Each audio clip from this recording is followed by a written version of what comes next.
네, 전국의 자치단체장들에게 지역 현안 등을 들어보는 순서. 오늘은 대한민국 생태도시 전남 순천시 편입니다. 네, 순천에서는 내년 우리나라의 가장 큰 국제 행사 순천만 국제정원 박람회가 열리는데 일상이 된 정원이라는 주제로 10년 만에 다시 열리는 박람회라 기대가 큽니다. 노관규 순천시장 나오셨습니다. 어서 오십시오. 네, 안녕하십니까? 예, 예. 오늘 아무래도 지금 말씀해 주셨던 것처럼 얘기 나눴던 것처럼 순천만 국제정원 박람회 얘기가 좀 주를 이룰 것 같은데요. 네. 앞서서 자 최근 남사루 당사국 총회에도 좀 다녀오셨잖아요. 이게 습지와 관련된 총회로 알고 있는데 네. 가보시니까 어땠습니까?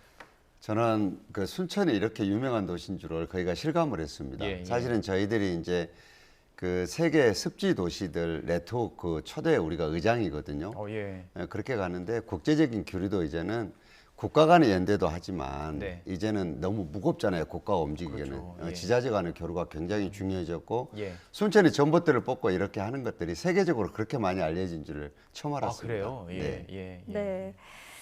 저도 뉴스 들어오기 전에 영상을 좀 미리 찾아봤는데 아, 그러셨구나. 네, 순천만 하면 그 겨울 흑두루미의 네. 그 군무가 굉장히 인상적이더라고요. 자, 새들이 많이 모여야 그만큼 장관을 또 이룰 텐데 자, 저희가 영상으로도 살짝 준비를 해봤습니다. 네. 예, 좀 보여드릴 텐데요. 이 새들이 많이 모이게 하기 위해서 또 따로 노력하신 게 있으십니까? 당연하죠. 네. 새들이 그냥 오지 않습니다. 네. 자기들 살만한 그런 것들이 느껴져야 오는 거죠. 예. 우리가 2009년도에 생태를 기반으로 도시계획을 세우면서 저 흑두루미를 위해서 논에 있는 전봇대를 우리가 282개를 뽑았거든요. 아, 이건 예. 세계에서 처음 있는 일입니다. 그럼 그거 뽑으면은 전기 그럼 어떻게 공급하는 거예요? 그거는 이제 다시 네. 이 시민들과 거버넌스 체계를 이제 만들어서 다른 방식으로 공급을 했죠. 네. 세계 저 흑두루미가 그 당시 세계에서 한 10,000마리 정도만 남아있지 않았어요. 네. 멸종 위기종인데 예. 대부분이 일본 이즈미 시에 가서 월동을 했습니다. 네. 근데 우리 시에는 그때 200마리도 채 오지 않았거든요. 네네.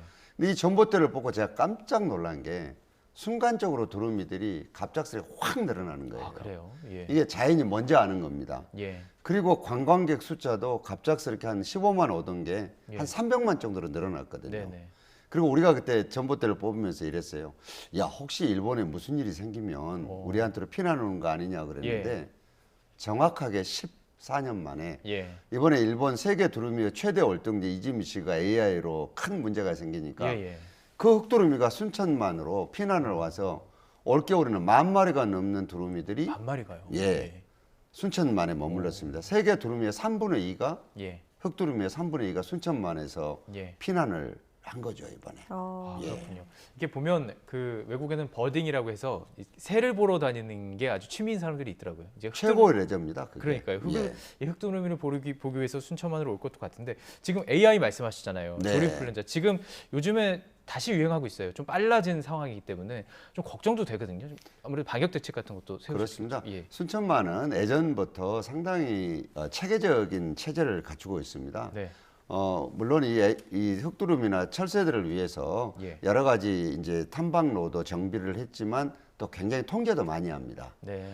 그리고 또 거기만 통제한다고 되는 게 아니지 않습니까? 예. 주변에 가금류들이 있는 곳도 저희들이 아주 방역을 철저히 하거든요. 예. 그래서 우리 순천시는 이번에 그 가금 농장 같은 데서 AI가 발생을 하지 않았습니다. 아. 이게 이런 청정 지역이 됐다는 게 예. 두루미들이 오는 거고 그만큼 삶의 조건이 좋아졌다는 거죠. 예. 순천이 세계에서 가장 살기 좋은 도시로 평가받는 이유가 다 있습니다. 예. 두루미는 알고 있군요. 비밀을. 알고 예. 있습니다. 예. 네. 제가 이번에 깜짝 놀랐습니다. 예.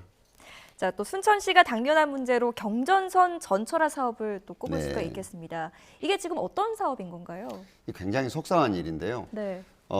광주에서 부산까지 가는 경상도와 전라도를 잇는 철도가 일제 강점기 때 만들어졌습니다. 네. 근데 지금까지는 거의 무용지물 되다시피 이렇게 됐거든요. 예. 그런데 이제 국토의 물류와 인류 사람들의 교류를 위해서 계획을 세웠습니다. 광주 송정에서 부산까지 경전선으로 고속 전철화를 시키게 된 사업이 이제 지난 정부 때 이루어졌습니다. 예. 그런데 순천에서 부산까지는 복선 고속 전철이고 예. 순천에서 광주 송정까지는 단선 고속 전철이에요. 예. 철도가 하나 있는. 네. 근데 순천 시내는 일제 강점기 때 놓아진 철도를 그대로 이용하는 문제가 생겼습니다. 예. 물론 예산 때문에 그랬겠죠.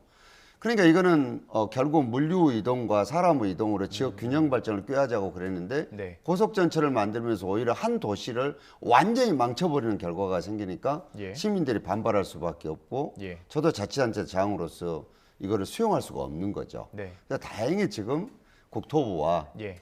지금 정부의 대통령실에서 관심을 가지고 예. 이걸 들여다보고 있기 때문에 저는 대통령께서 선물을 빨리 좀 주셨으면 좋겠다는 생각입니다. 지금 대안은 뭐 지하화 뭐 이런 게 나오는 건가요? 지하화 또는 우회하는 겁니다. 우회 혹은 지하화. 이 경전선이 지나가는 모든 도시들이 예. 다 도심을 피해서 외곽으로 철도가 이번에 배려가 됐습니다. 네. 유독 순천만 도심 가운데로 예전 철도를 그대로 가야 될 이유가 하나도 없습니다. 예. 그러니까 저희들은 예. 우회하든가 지하화하든가 예. 이거는 우회에서 결정을 할 문제지만 지금 방식으로는 안 된다. 예. 이렇게 얘기를 하고 있습니다. 예, 지역 현안을 또 여쭤보고 있는데요. 지역 현안이라고 하면 지금 조금 전에 얘기했던 그 습지 이게 네. 지금 가장 중요할 것 같은데 조금 더 저희한테 내년에 꼭 순천 오셔야 된다고 예. 말씀하셨는데 내년입니다. 순천만 국제정원 박람회 이 얘기를 좀 해봐야 될 것 같습니다. 자, 4월 1일부터 이제 7개월 동안 열리게 돼요. 네. 이게 어떤 박람회인지 먼저 좀 여쭤봐도 될까요? 예. 우리가 2013년에 국제정원 박람회를 했습니다. 네. 대한민국 사람들이 정원에 대해서 잘 모르는 시절이거든요. 네.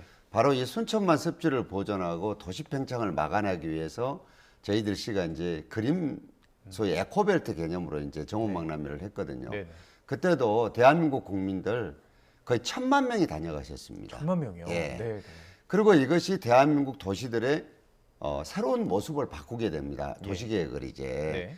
전국에서 이제 정원 박람회를 많이 하게 됐고 예. 순천이 국가정원 1호인데 예. 국가정원으로 지정받기 위해서 많은 노력을 하게 됐었죠. 예. 그리고 딱 10년 만에 지금 다시 네. 국제정원 박람회가 열립니다. 예. 이제는 보고만 있는 것이 아니라 예. 정원이 우리 삶 속으로 들어와서 웰리스와 메타버스 시대에 네. 과연 어떻게 도시를 컴팩트하게 바꿀 수 있는지를 네, 네. 우리가 새로운 이정표를 세울 것입니다. 예. 그래서 이거는 내년에 전국에서 열린 행사 중에 네. 국가 승인을 받은 유일한 국제 행사들입니다. 예. 예산도 물론 2천억이 넘게 들어가는 예. 굉장히 메모드 행사고요. 예. 그러니까 대한민국 도시가 가야 될 방향을 새롭게 우리가 예. 만들어서 보여드릴 겁니다. 이게 네. 10년 전과 좀 달라졌나요? 저희가 지금 영상으로 하나 좀 소개를 해드리고 있어요. 네. 지금 영상으로 볼 때는 굉장히 지금 그 정원 자체의 규모가 예. 상당하거든요. 아름답고요. 이게 좀 달라졌나요? 그 10년. 당연히 달라졌죠. 우리가 이번에 보여드릴 정원박람회 장은 55만 평 정도 됩니다. 예. 예. 그러니까 우리가 지금 용산이 한 30만 평 되니까 얼마나 큰 규모인지 아시겠죠. 예. 저 지금 보고 계시는 정원들은 새롭게 완전히 리뉴얼을 했습니다. 예. 그리고 시내에 있는 예.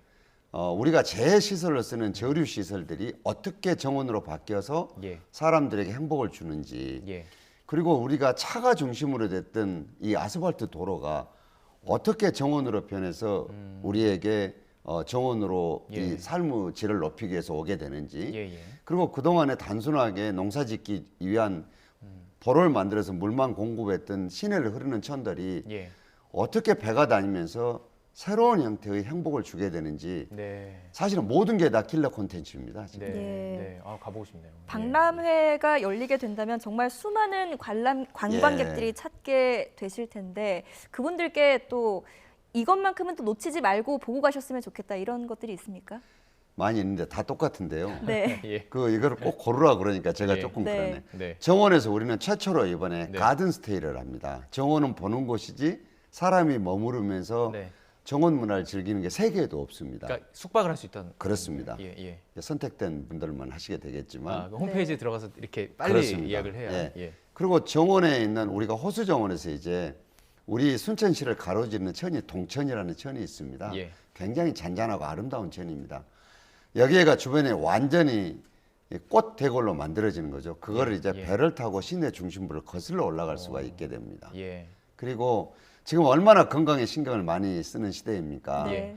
웰리스 시대라고 하지 않습니까? 네, 네. 이제는 오시면은 15km 정도 되는 시내 곳곳이 다 걸을 수 있습니다. 맨발로. 맨발로요. 예. 그리고 남사르에 가입되어 있는 순천만에서도 예. 어싱을 할 수가 있습니다. 맨발로 걷는 걸 어싱이라고 하지 않습니까? 네. 네. 이것도 세계 처음입니다. 남사르길을 걷는 게. 아마 잔디밭에서 또 흙길에서 예. 또 때로는 뻘에서 이런 것들 다양하게 다 예. 감상하실 수 있고 느끼실 수 있습니다. 알겠습니다. 네. 내년 4월부터 이제 7개월간이니까요. 이거 보시면서 계획을 좀 미리 세우셔도 좋을 것 같습니다. 좀 다른 질문도 좀 몇 가지 드릴게요. 네. 요즘 지방 소멸이란 인구가 좀 줄고 있기 때문에 순천 좀 어떻고 어떤 대책 세우고 계신지요? 얼마 전에 이제 그 정부기관에서 발표한 소멸 자료를 보면 전라남도가 22개 시군이 있습니다. 뭐 다른 지역도 마찬가지지만 이 중에 13군데가 소멸 위험 지역으로 발표가 됐습니다. 다행히 순천은 안심 지역으로 발표는 됐습니다. 예. 그런데 이거는 순간입니다. 예. 장기적으로 보면 네. 지금 현재 대한민국 인구가 줄고 있지 않습니까? 그나마도 지금 수도권 벨트로 다 몰려 있거든요. 예. 그 수도권 벨트가 온갖 지금 문제를 일으키고 있거든요. 뭐 주택 문제부터 예. 교통 문제부터 그래서 이걸 유일하게 해결할 수 있는 글이 남해안 벨트입니다. 남해안 벨트. 남해안 벨트에 허브 기능을 할 수 있는 데가 지금 순천이고 여수고 광양이고 인접 도시들입니다. 네. 그래서 이 기능을 우리가 유지하게 하려 그러면은 도시 기능 자체를 과거식으로는 갈 수가 없습니다. 예. 이거는 결국은 웰리스와 메타버스로 대표되는 미래 도시로 예. 만들어 줘야 됩니다. 예. 네. 그래서 우리는 그런 여러 가지 전략들을 꾸미고 있고 결국은 거점 도시 중심으로 지역들이 재편될 거다. 군 단위들은 지자체를 유지하기 어려울 정도로 지금 굉장히 인구가 줄어들고 있기 때문에 네, 네. 결국은 이렇게 뭉칠 수밖에 없을 것이다. 예. 그러면 연대할 것은 연대하고 예. 고유 기능을 유지할 것은 유지해 가면서 광역 개념으로 인접 도시들과 같이 전략을 펴야 될 거다. 그게 이제 남해안 벨트. 그렇습니다. 예. 예. 네. 네, 자 마지막 질문이 될 것 같은데요. 지역 경제를 활성화시키고 또 지역 재정을 지방 재정을 또 확충할 수 있는 방안으로 고향사랑 기부제가 꼽히고 있는데 순천에서도 지금 준비하고 있는 게 있으십니까? 준비하고 있습니다. 근데 네. 이 제도는 이제 지역 간의 균형을 깨우려고 공무원들이 못 나서게 돼 있습니다. 네. 홍보도 못 하게 돼 아, 그래요? 있고 예. 이 기부하는데 유도도 못 하게 돼 네. 있거든요. 네. 그래서 굉장히 지금 어려운 예. 과제들입니다. 예. 그래서 이제 제일 중요한 이제 유인 요소라 그러면 조금 말에 어폐가 있습니다만은 선물을 드리는 것을 어떻게 해가지고 관심을 가지게 할 것인가가 지금 우리도 큰 숙제 중에 하나입니다. 기부금의 30% 정도의 어떤 답례품을 드릴 수가 있는 그렇습니다. 거잖아요. 예. 예. 근데 이제 우리나라에 그 예. 뭐 여러 가지 답례품이 있는데 지역의 특성에 걸맞는 것들을 드려야지만이 지역 홍보도 되고 또 예. 받는 분들도 의미가 있을 거 아닙니까? 네. 그래서 우리도 이것도 우리 시만이 아니고 전문가들과 상의해서 이걸 지금 준비를 하고 있습니다. 네. 예, 알겠습니다. 여기까지 듣도록 하겠습니다. 자, 노광규 순천시장과 함께 순천의 현안들 좀 다양하게 짚어봤습니다. 내년에는 꼭 순천으로 이렇게 가도록 많은 시민들께 천국을 구경하실 겁니다. 꼭 순천으로 알겠습니다. 오십시오. 예, 네, 알겠습니다. 감사합니다. 고맙습니다. 노광규 네. 순천시장이었습니다. 감사합니다.